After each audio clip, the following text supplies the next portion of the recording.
د کابل ټکیکام درنو لیدونکو او اوریدونکو سلامونه او نیکی هیلې مو ومنئ. در هرات قلقله کرده، برای امیر صاحب اسماعیل خان میگه که بشینین، شما نجنگین که دولت اسلامی بیاین. ای لعنت به تو، لعنت به تو فروخته شده انصاری. تا امروز نمیگفتیم، 1000 بار لعنت به تو فروخته شده. او منافق، او رزین، او خبیث. دیروز امی وطن که نبود، تو کجا بودی؟ آنمی که بزنین بکوبین پرتین ده زندان پرتین. په علماو پسې د ښکنځلمار امریکایي ترجمان قاسم حلیمي سپکې سپوري. د کابل ادارې د حج او اوقافو وزیر چې محمد قاسم حلیمي نومیږي له څه مودې راهیسې په علماو او طالبانو پسې سپکې سپوري پیل کړي. دا چې د طالبانو هغه مبارزه چې د امریکایي 20 کلن اشغال پر وړاندې له 2 لسیزو راهیسې پیل کړې د ټول اسلامي نړۍ حقاني علمای کرام برحق جهاد او سپېڅلې مبارزه بولي او له اسلامي احکامو علاوه ازادي د هر انسان حق دی. که چیرې د کوم انسان پر شخصي حریم کوم زورور انسان یرغل کوي نو د انساني چوکاټ په دننه کې هم پکار ده چې د خپل حریم دفاع پر خپل ځان او سر وکړي. خو قاسم حلیمي د افغانستان د دفاع دغه مبارزین او اتلان چې ټول افغان ملت احسان مني ناروا بولي او سپکې سپوري ورپسې وایي. قاسم حلیمي چې ځان د لوګر ولایت خروار ولسوالۍ ته منسوبوي د مصر له الازهر پوهنتون څخه فارغ شوی. دا چې نوموړي په عربي ژبه عبور درلود نو له همدې امله هغه مهال چې پر افغانستان د امریکایي وحشي یرغل لومړۍ شیبې وې د امریکایانو لخوا د هغو عرب بندیانو او مجاهدینو د تحقیق لپاره ترجمان مقرر شو، کوم چې د روسانو پر وړاندې د جهاد پر مهال چې ټولې نړۍ تاییداوه راغلي وو او په افغانستان کې لا هم میشت وو. قاسم حلیمي به امریکایانو ته له دغو عرب مجاهدینو څخه د تحقیق پر مهال د تجسس کار کاوه او په دغو مجاهدینو پسې به یې درواغ تړل.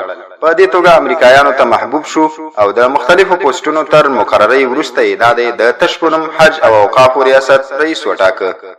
قاسم حلیمي نه یوازې په طالبانو پسې سپکې سپوري وایي بلکې په هغو علماو پسې هم خوله خلاصه کړې چې په هیواد کې شرعي نظام غواړي، په هیڅ سیاسي ګوند او ډلې پورې تړاو نه لري بلکې یوازې په دعاګانو او خپلو تقریرونو کې د شرعي نظام غوښتنه کوي. د دغو علماو له جملې څخه یو هم د هرات د جامع مسجد خطیب مولوي مجيب الرحمن انصاری دی چې له ډېرې مودې راهیسې یوازې د اسلامي نظام غوښتنه کوي. دا چې دغه عالم د منبر حق ادا کوي او خپلې غاړې خلاصوي، خو د امریکایانو پر مخلص ژباړن قاسم حلیمي باندې د نوموړي عالم دغه ډول حقایق دومره بد او تون لګیږي چې د ادب، انسانیت او اسلامیت ټول حدود ماتوي او سپکې سپوري ورپسې وایي. قاسم حلیمي د مولوي مجيب الرحمن انصاری د هغې وینا پر خلاف سپکې سپوري وایي چې د هرات په جامع جومات کې هراتیانو ته کړې او ویلي دي چې اسلامي امارت ته د سیمه ییزو مشرانو او علماو یو هیئت ولېږه تر څو د جګړې په اړه له حوصلې څخه کار واخلي، یعنی د مصلحت لاره غوره کړي. اسلامي امارت په جواب کې ویلي چې هر پریکړه چې د هرات مخورو او علماو وکړه موږ ته په سر سترګو منظوره ده، پر هماغه به عمل کیږي. له دې وروسته همدغه هیئت د کابل حکومت لخوا د هرات تش په نوم والي ته ورغی او هغه ته هم هماغه ډول د جګړې د قرارېدو او بس کېدو وویل.